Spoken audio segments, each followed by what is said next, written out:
And we are live. Hey, everybody, John Fenton here. Welcome, welcome, welcome. I'm so happy and so excited to be with you this afternoon. And I have my good friend Michael Haynes from down under, from Australia. We're coming to you worldwide here from Australia and the east coast of the United States. And I'm just so excited to be here today. We're talking about the importance of driving innovation. And with me today is Michael Haynes, and Michael is an expert in innovation and growth in the B2B world. Hey, Michael. Thanks for having me, John. This is so awesome. Michael and I have been working on this for about the last month or so and putting our thoughts together. And we're gonna have a rocking time this afternoon, sharing a lot of information, some of our best ideas around innovation and around transformational leadership. And we're gonna banter back and forth here and have a good conversation. And I hope you're here. I hope you're enjoying. Please like, comment, share, ask questions. We'll do our best to answer the questions today. If I can get to the and see the questions in the chat box there, the comment section. And today our theme is why top business leaders understand the importance of driving innovation. And we have been through a lot around the world, right? We've been through a lot in the last 18 plus months now. And there's been a huge disruption in all of our lives and in our businesses. And it's a great opportunity. It's sort of interesting to kind of step back and at first we had a lot of time on our hands. We didn't know what to do with it. And then we started thinking about our business and taking care of our customers and our employees. And it gave us a chance to kind of step back for a moment and think about how can we do things differently and how can we do things better. And so today we're going to talk about some of that. And we're going to talk about some of our best ideas to help you drive your business for success the way that you really want to and what you really are passionate about. And if you're here today, I know that you're a leader who is interested in growing your business. Again, I'm John Fenton. I work with CEOs and managing partners who love leading their people, who love leading their teams, who love growing and building their business, but who hate the stress that comes along with that. And we're going to move right along. One other thing, you can jump in with us into the studio. You can just go to livewithjohnnow.com and we'll bring you into the green room and bring you on screen if you want to ask some questions and participate with us. That would be awesome. That'd be really cool to do that. So as I mentioned, we're going to share some of our best ideas, and it's really about thriving, not just surviving. Thriving and not just surviving. Okay, I'm going to keep moving along. So I'm going to talk a little bit about transformational leadership, what that means, how that affects you or impacts you in your business, and then Michael's going to share a lot with us about innovation and growth, and we're going to bring this all together for you in a meaningful way today in this really short period of time that we have together. So hold on to your seats. We're going to rock and roll here. And again, like, comment, share, ask questions, and jump into the green room if you'd like to be on screen. We'll bring you up. Okay, transformational leader. What does that mean? I mean, a lot of people have a lot of different interpretations about transformational leadership and what that really is or what that means. So I think really to think about it in a way is to some of the best companies that are able to transform their businesses. When I was a managing partner, international CPA firm, we transformed our business dramatically in about a 4-year period. And it was market conditions and other things going on that caused that disruption in our business. And we stepped up to the challenge, and we doubled our size in less than 5 years, really about 4 years, and really just transformed everything about our business and how we did business, type of clients we worked with, the customers. It really got the right people on the bus and the right people in the right seats on the bus to make that happen. And it took a lot of effort. It was well worth it, though, well worth it, because it really set the stage for future success for the firm that I was with. And as we're talking about transformation, really, a lot of times it's taking an outside view. And it's the opposite of the status quo. The opposite of status quo. So you as a leader, the CEO, managing partner, leadership role, COO, no more just going by the status quo, the way we used to do things, right? The pandemic and what's happened in the shutdowns and the economic downturns have caused us to step back for a moment and take a breath and focus on how can we make it better? How can we make our business better? I think part of it too is a culture of driving engagement, both with your employees and also with your customers, digging in, really finding out, getting feedback from them, finding out what is important to them in their business, and having a powerful narrative of what the future looks like, clear vision of that future, and then putting the plan in place, the game plan in place, the roadmap to success, anticipating other downturns or other crises that may happen. One of those might be, for example, you might consider or think about, if you think back to like Blockbuster Video versus Netflix, they both were competing against each other. Which one do you think actually innovated? Which leads me to really not being afraid to innovate and looking ahead and looking forward. And so that's going to segue right into what Michael's going to share with us today about what is innovation and how does that impact growth. Michael, take it away. Thanks, John. So first of all, so when we're talking about innovation, well, first, a couple of things. Everything you've been talking about in terms of transformational leadership, transformational leadership is inherently going to involve you really driving that whole culture of innovation within organizations. So it's really about, so everything that you just talked about in terms of being responsive to the markets, being adaptable, working with your teams, working with your clients and partners. These are all things of part of transformational leadership, and innovation is an inherent part of being a transformational leader. It is almost it's mandatory right now, given that there is no status quo, because the status quo right now, I would say, is that of a very disruptive environment with a lot of volatility, a lot of uncertainty. So when we're talking about innovation, so first, John, one of the things I want to point out is often when people think about innovation, they think around technology, they think solely around products, and they think about that big disruptive, what's that new big thing, that disruption, that invention. And business leaders, CEOs really need to be thinking of innovation in terms of business innovation. Now, the true definition of business innovation is about making new introductions and or improvements into your organization. And you really need to be looking at it cross-functionally across 5 areas. So it could be around products, so introducing product enhancements, product line extensions. It could be introducing new services and service add-ons, creating solutions, bundles.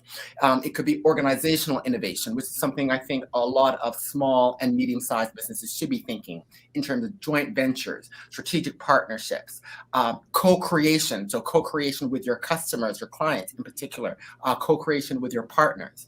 Looking at process and system innovation. So how can you modify and enhance your system? So improving, introducing new processes and systems to meet the needs of your clients and customers. And then there's marketing innovation, for which there are various new kinds of marketing strategies and tactics that you can utilize. And when we're talking, John, in a B2B context, there are a number of specific, very customer, very market-driven, buyer-driven strategies, and how, for example, marketing and sales work together that can be introduced.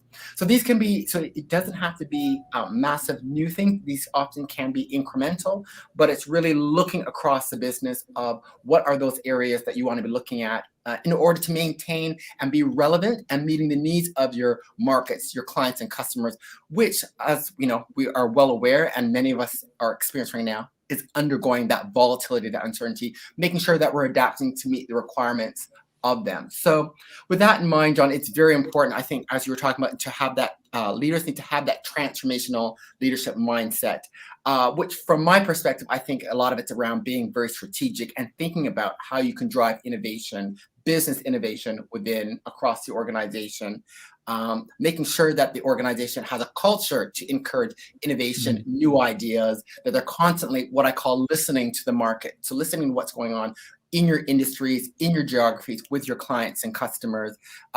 It's about empowerment as well. I think it's about really empowering your staff to be able to identify opportunities, ideas, introducing them in the organization, giving them an opportunity to try and put those in place as well.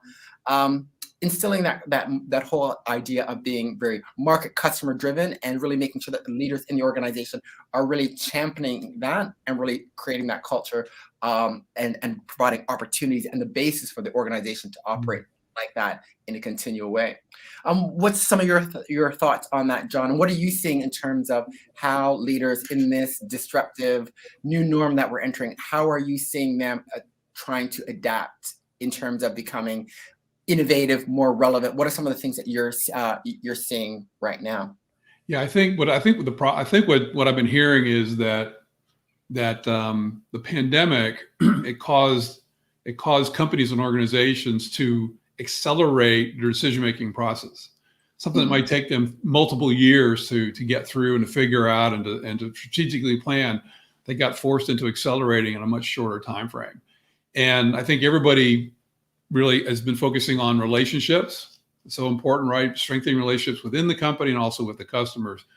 And I think the other thing that's, to me, that what transformational leadership means and about innovation, it really, and I'll ask you this question, Michael, it really is about not being afraid to innovate, which to me means actually being willing to accept some mistakes or some failures, right?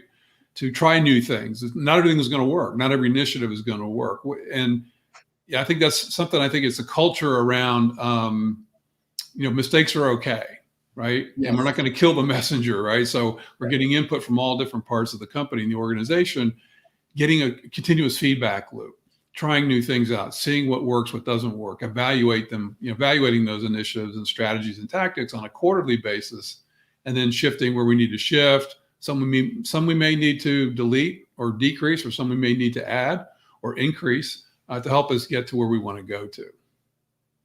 Yeah, I think you really hit on a couple of key points. I think the whole notion of kind of focus and discipline is a very important part of transformational leadership, and leaders need to be very focused on, given that there is so much uncertainty, we definitely have to be innovative. We have to be trying new things because the needs of the markets, the needs of our customers and clients are changing. They're constantly changing because they're facing uncertainty and not sure what we're doing. So we have to be in tune with that all the time. Right. So I think having some focus and discipline for leaders to say, okay, where are we going to be focusing on? Where are we going to be focusing our efforts? Including having the discipline to be making sure that we're tapping in, listening into the needs of current clients, new clients. Right. I think is quite important. So being able to make those decisions to say what we're going to continue doing, what we're going to be stopped doing, what's going to be funded, what's not going to be funded. So that focus and discipline, and having that discipline about really being in tune and trying to listen and identify what's required, and then identifying what things in terms of what the markets and clients need we're going to focus on, and trying those, really having that focus and discipline around making some of those tough decisions, making sure we have the discipline to be undertaking some of those activities. And you're talking about that whole idea about that quarterly review and reset. Yeah, another thing as well that's quite important, that we have that focus and discipline. So that's I think really one of the key things that are really necessary in terms of really trying to drive innovation, and recognizing this is going to be an ongoing process. This is not a project that's a one and done, but it's something that's going to be ongoing throughout how the organization is going to be moving forward. It is part of your whole kind of growth plan, growth trajectory, that you're having that cadence of trying new things, being disciplined, but trying new things, but knowing how to be able to adapt and modify, and perhaps a lot quickly than what we're used to previously. We make some really good points, Michael. And so, I think the speed of change is so important. The speed of change is so important in any new initiative and making decisions. And sometimes we get locked down, right, in decision making, and we kind of, as leaders, we kind of fret over these decisions. We know we need to have to make them, and sometimes we delay them for whatever reason. We hesitate, we delay. The situation is never going to get better. It's not going to improve itself, right? So the speed of change is so important. And I think what's happened is, basically, now most economies are starting to come back. Some are more robust than others right now, but the speed of change is accelerated since COVID. Really, we had this big pause, and now there's acceleration of change happening, and a lot more uncertainty. And that's one of the things that just drives CEOs and managing partners nuts, right? Is uncertainty and not knowing what's the right decision or what's the right path to follow.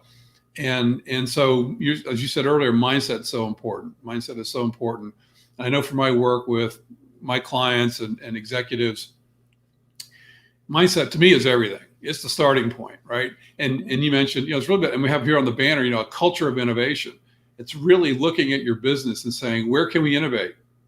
Yeah. What can we do differently? And making that part of the daily norm, and then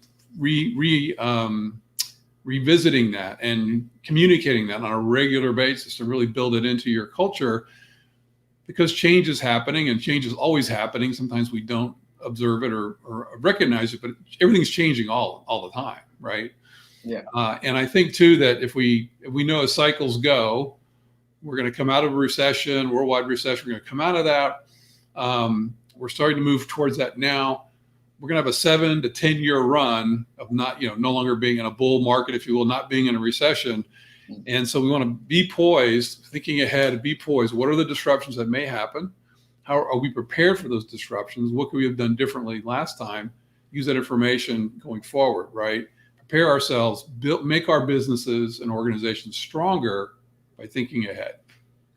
Absolutely. And I think, John, in terms of, building that culture of innovation to allow to innovate, be responsive, I think the key to doing that from a tangible perspective is really to be making sure within your organization, you've set up some of those systems and processes, first of all, to what I call listening. So what are the systems you have in place to be engaging with and getting feedback with your current clients and customers? Because that definitely should be a key starting point, because that will really give you, your current client and customers, that's, often one of the easier opportunities to, to retain those customers, cross-sell, upsell. So what are those mechanisms that you have in place? And that could be, workshops, forums, opportunities to be engaging with your current clients and customers. What are you doing in terms of making sure you're understanding what's going on with your industries and your markets? So, that can be everything from doing, secondary research to attending industry and association events, to making sure that you're tapping in, reading your relevant industry publication, making sure that, that your executive teams are being briefed on what are the trends, developments, or what's occurring. So really building in some tangible processes around what I call that listening, to have an understanding of what's going on with your industries and markets and your customers is very important. I think building in processes around your strategic planning and your innovation as well, to be making sure you're setting up the teams with the right people, and you're having processes in that allows you to take that feedback about what you're learning from your clients, from your strategic partners and suppliers as well, and making sure that's being fed into your sales plans, into your business strategies, and into those innovation projects where you're looking to identify what you might introduce and or improve, and making sure that there are processes actually embedded. That is really how I think you can create that culture for innovation and really make it live and tangible, by making sure some of these foundational components are in place. And the last thing I would say, John, is really, I think, given all this volatility, going back to some of these core fundamentals and putting some of these structures and processes in place is really the key to be able to adapt and be able to move forward, by having some of these tangible elements within your business. Right. I love it. And you're right. And you mentioned discipline several times earlier, and it's so important. I call it mastery, right? So it's having that discipline. Mastery is all about, doing the work to become masterful at something, right? And in reality, we never really master everything, because we're human, and we're only going to go so far. But we can. It's the process. It's the effort towards achieving mastery that's so important. It's like playing. I played sports. I played college football. And it wasn't, it was sort of, if you won a championship game or a big game, it was so anticlimactic after. What was really the juice was the preparation before the game, and then the actual game itself. So in the process of creating that win is so important. And I think it's true in business. So discipline is really important, having systems in place. And by doing that, by having those systems in place, one of my mentors shared, I think you may have heard this before too, slow is smooth and smooth is fast. It's actually the U.S. Navy SEALs have that as one of their mottos, right? And so slowing things down, having a process, smoothing out the process, right? Over time, you're going to accelerate your results. You're going to accelerate your results because you have a system in place. It gives you some confidence that you're on the right path. You just keep adjusting and evaluating and moving forward. And John, so I think you've raised a number of important points there. I think that notion of slowing down to speed up, I think it's very important that organizations kind of step back and take a look to make sure, do you have some of those fundamentals in place to making sure that you are in tune and having feedback, and you're up to date, and you're interacting and engaging with your clients and customers? You have an understanding of what they need, what they're requiring, what they're looking for, making sure you have those mechanisms in place, and that you're gaining that understanding. And if you don't, then you need to slow down and making sure that you have those elements put into place. Your comments with regard to discipline and mastery, I think you need both. You need to have discipline to have that focus, to be able to ask those tough questions, to be able to determine what you're going to do, what you're not to do. But I also think you do need mastery, and I think you want to encourage that mastery, that continuous improvement within your organization, for your staff members, your leadership team, to be continually building their skills, building their knowledge, and providing opportunities for staff and leadership to be doing so, and knowing through being in tune with what's going on in your external environment, with your customers, with your clients, etc. Knowing what are those areas that you may need to be focusing on, be it around things like leadership and culture, functional skill sets, technical skill, data analytic capabilities, knowing what are some of those critical elements that you need to be transformational, that you're providing those opportunities, whether it be on-site courses, mentors, what have you, to enable that mastery to occur. So I think you need both. You need discipline, and you need to be encouraging that mastery, that continuous development, learning, opportunities for people to be experimenting. Both I think are quite critical to be transformational, to be effective leaders, and to be relevant and have profitable growth, sustainable organizations. I think that's so true. And I think, yes, I think to really have a really effective growth mindset, you have to be a continuous learner, right? Continuously learning and growing and leading that with your team as well. And I'm going to segue now into, what are some of the benefits, do you think, Michael, of, and we've talked about a lot of it already, I think, but the benefits of innovation and transformational leadership? What do you see are some of the biggest top 2 or 3, 4 benefits you see of really implementing innovation for growth?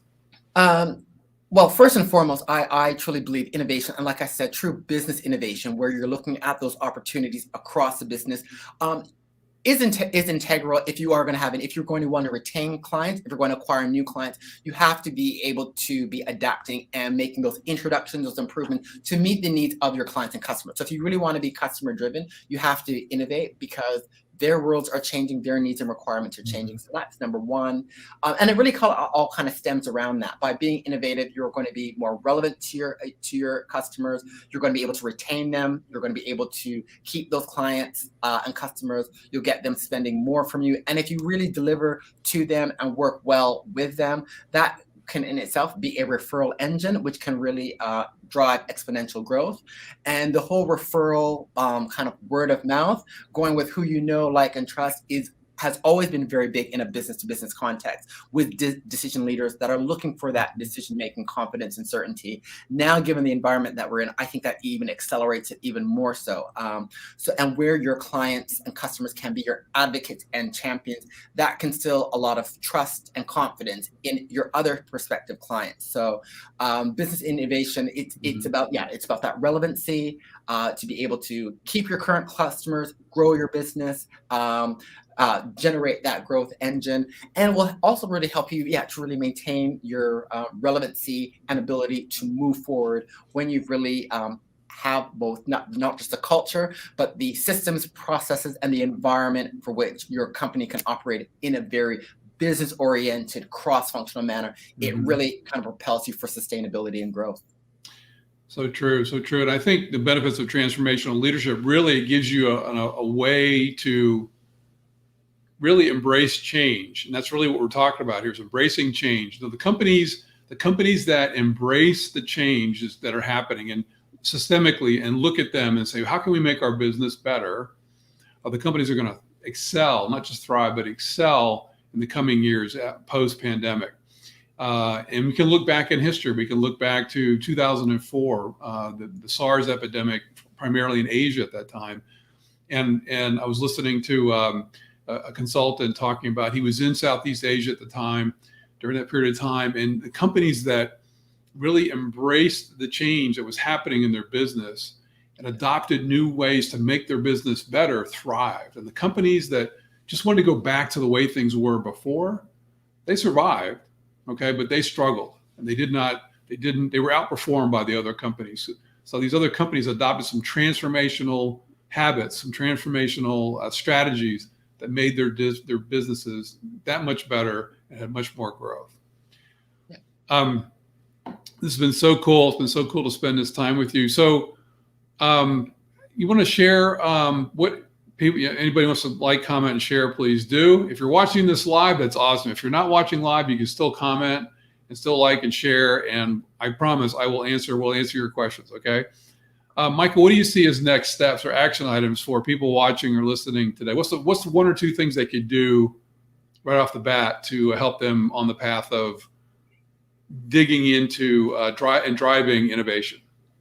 Yeah, so I think one of the next really tangible steps that you want to be doing within organizations, I would say one of the first things you should be doing is talking to your current clients and customers. You know who are some of those key clients and customers that you have been with you for a long time. They've been really critical to your business.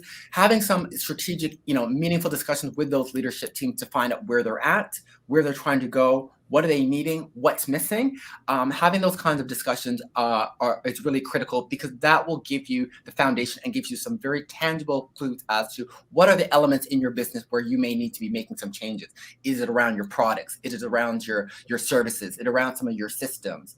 Is it how you're engaging, interacting with your clients? And that will give you some very indicative ways of some of the areas to start looking at, to be seeing what are the opportunities that you may be looking at to improve your business that will apply to them, and also potentially other your other clients and customers. So starting with those current clients and customers and having some in-depth discussions will give you some good direction as to exactly where some of your initial pathways and approaches to innovate from a very tangible, actionable way need to occur.